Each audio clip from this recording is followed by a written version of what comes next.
today.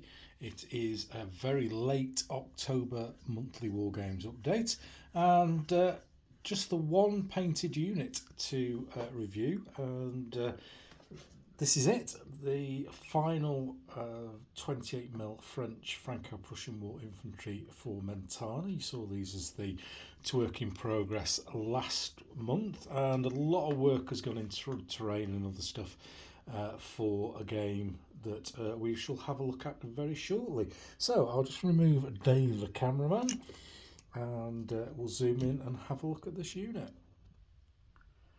You'll all be familiar with these chaps by now, and they're moving along the bases, using one of the casualty figures there to flesh out the numbers, and then the next base along is infantry command with the Fanian. And if you remember from last time, these guys, I've done a bit of filling on the backs because I've run out of command figures from the boxes that I bought, and you can see they've got all the belts and stuff of a normal infantry man, and it was a case of buying some new command or using the figures that I had with some odds and sods.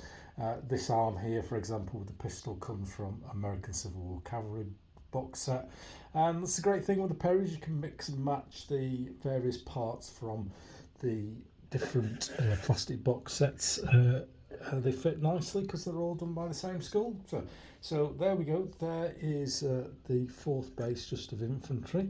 So we'll shove those behind, put them in that column formation, and zoom out a little bit for you. And there we go, there is the final French big unit. I've got 6 skirmishers, a little bit of cavalry, and some command bases to finish off. So let's have a look at the other stuff we've got finished this month. And don't have to go too far. If you remember last month, I was looking at the edges of some of the bases the boards, the terrain boards that I needed to finish off, and this is what I've done with them. You can probably just see the change in finish there along the line. I've tried to match the flock stroke static grass and also the edge colouring. Slightly different wood. I just basically got what I could get from B&Q. And then interestingly, this was in use at a game that we're going to talk about very shortly. But just people leaning across the board has kind of taken the edge off the static grass. So that's something that I need to have a look at in the future. And I did make a couple of boards completely from fresh. So we'll look at those in a sec. So here's the made from fresh board with 50mm side wood slats. There's a foam core that's been covered in modelling compound and tiling grout. Very, very solid surface, and then I've covered it with a mix of static grass and flocks in an attempt to copy the style of the other board. And we'll just move across there past various bits and pieces, and there's the other board. I didn't go for any bare areas and grass with this one. I just wanted to get these 2 boards that I needed to get the entire table finished. And I think if I was going to do them again, I would do them thinner, less weight, but I was trying to match the ones that I already had. So there we go, that's what I've been doing this month. Quite terrain heavy. I've completely forgotten. I tarted up these things. They were buildings that my friend Dave had, and I've got some various weathering things on them just to give them a little bit more life, and they were used in our Germantown game that we're going to talk about very, very shortly. So that's everything we've done this month. Let's have a look at the work in progress. So with the work in progress this month, I am getting back into finishing off the stuff for Garibaldi and Mentana. I've got 4 units of Garibaldi infantry to finish off, and we're using these guys here, the Gringo 40 figures that you've probably seen before. I'll just move the light up into a position here. These are, I've got the basic colours on. I try and do a different trouser colour for each regiment. And this is French World War One brown I've used on those trousers. A little bit of, well, quite a bit of work to do on those yet, but I have started the 6 figures there. As I said to you before, most of last month was about terrain and getting ready for the Germantown game that we're going to talk about in a few minutes. So very, very quick work in progress there. But as always, we've spent some money. So let's have a look at how much. How much? How much? Very good value, actually. I have picked up a load of terrain from the last valley. Andy kindly sorted all out for me, so very happy as always with the stuff that he does for me. And what I've got is I picked up these are grapevines that I'm going to use for the Mentana game, and I've picked up 10 of these little strips. Quite fiddly to do, according to Andy, bless him, but they're all absolutely lovely. I'm going to do, as I do with most of the Last Valley stuff, I kind of add a little bit to it just so it fits in with my terrain perfectly. So I'm just going to add a little bit of a lighter scatter over the top of these just to bring them out. But other than that, they're absolutely spot on perfect. They are. In addition to that, I picked up this lovely little thing. It's like a vegetable patch. Very, very ubiquitous. It can be used absolutely everywhere. And this will feature in the Mentana game somewhere, I'm absolutely sure. I've also picked up from him some of these stone walls, kind of a Mediterranean stone wall. Nice, lovely way that he does it with these little gaps in between with the wire brushing in there. And as with the grapevines, I'm going to Yorkshire Gamer these a little bit. I'm going to put some static grass just on the edges in patches just to get it to fit in with my current terrain setup. So I've got quite a few of those. Some different shapes and corners, etc.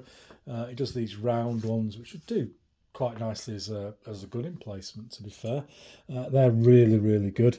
And then I've picked up some of these big field sections, a couple of them unique, but the different between the two of them, very, very nice. And again, I'm going to do a little bit of work on them with static grass, a little bit of washes, etc.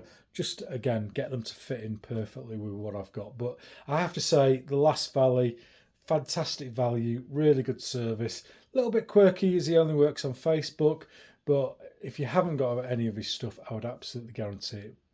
Prices are brilliant.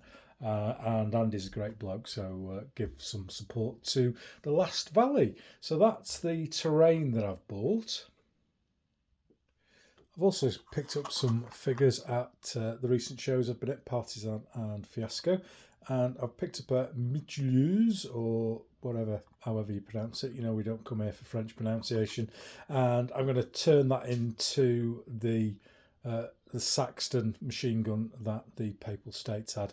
So the crew are exactly the same, but I need to do a bit of work on the gun, add a shield, add a drop box feeder for the bullets in to make that into what I want it. But I picked that up at Partisan, I think. And then with me doing Germantown, I picked a load of Perry stuff up, AWI. I wasn't even aware that these figures were available from the last time that I bought any. And these are British AWI Guards, and a couple of battalions of 24 of them. Typical Brilliant Perry stuff. And doing a bit of reading, it looks like the two battalions, one had all the light companies in and the other one had all the grenadiers in. So I have set them up that way. 24 figures in each one. Perfect. And while I was at Dave Thomas's stand buying those, I also picked up some more AWI British Infantry. I had a couple of 3 packs of infantry command left over that I hadn't done anything with, so I bought the extra figures to make them into units of 18, and I picked up these casualty figures as well. There was a box of 6. Fantastic addition to the range, and they'll fit really nicely with all the other figures I've got and get painted very soon. So bought some figures, bought some terrain. Pretty big spending month, and lots of terrain been bought again already that will arrive in November to finish off the Mentana project.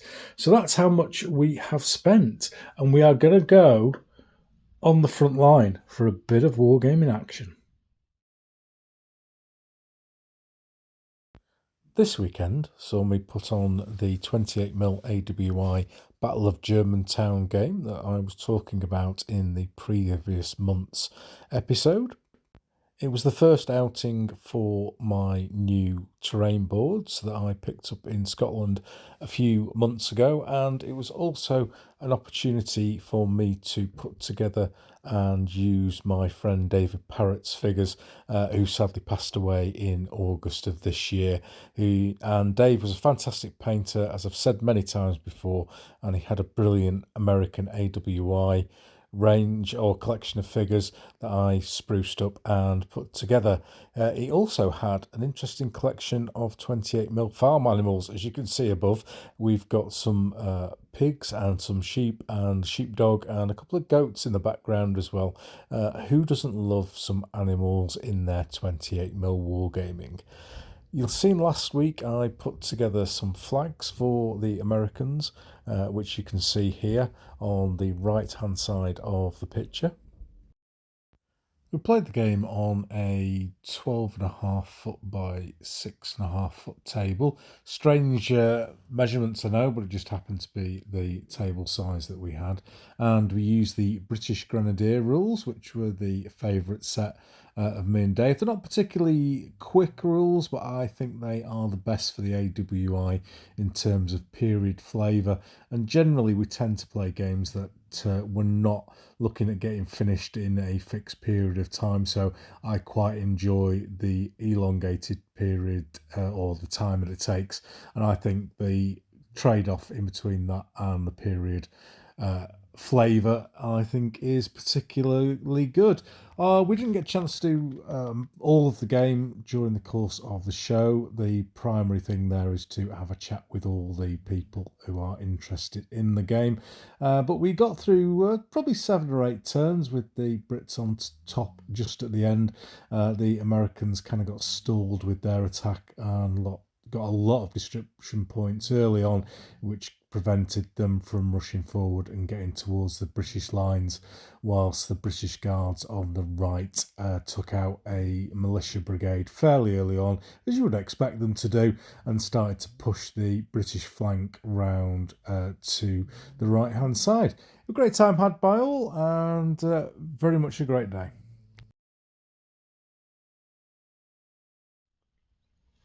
So, a quick look at the scores on the doors. As usual, Facebook, we're up 23. Twitter's 10, Insta 7, all steady away. YouTube's up another 50, which is lovely to see. Podcast 5, as always, never over the top, the podcast. Facebook group up 62 to 1800, which is lovely. And then the big one is the podcast downloads. We've gone over 100,000, 4,500 in the last month, which is pretty amazing considering I've only had one episode out. So yeah, 100,000, massively pleased about that. That's a big milestone. 47 episodes, so yeah, gaining in popularity. Very, very happy with that. And then finally, we've been looking at threads. It's not really worked. There's not really that many people gone on, but a lot of the wargaming community have gone onto a thing called Blue Sky, which is a bit weird in that you have to have an invite to get onto it, but if you know somebody who's on there, it's quite easy to get one. So 154 followers on there, and a lot more engagement on there than there was on Threads. A lot more people that you'll recognise from the wargaming world as well on there. So if you're not on already, Blue Sky, check out Yorkshire Gamer, and then all the other regulars will be on there. So just leaves me to have a look at what's been going on elsewhere in the Yorkshire Gamer world. The last episode of the podcast, episode number 48, was something a little bit different with Peter Thompson from Pro Art Paintbrushes, and I sat down with Peter at his factory in Skipton, and we went through so many different aspects of paintbrushes, from the manufacturing to the materials to the different types of paintbrush head, paintbrush handles, every single thing that you could think about in relation to paintbrushes we spoke about, including a history of Pro Art. So something a bit different. Check it out now on Podbean. And so there we go, another month done. Just snuck this in under the deadline for October. Hopefully I'll be a bit more timely next month. Hope you've enjoyed seeing what's going on in the Yorkshire Gamer game room. And next month I've got the debut of the Mentana game at Steel Lard in I think it's the 18th of the month, and I'll be busy painting away and terraining to get ready for that. So hope you enjoy your gaming in between now and next time, and until then, see you.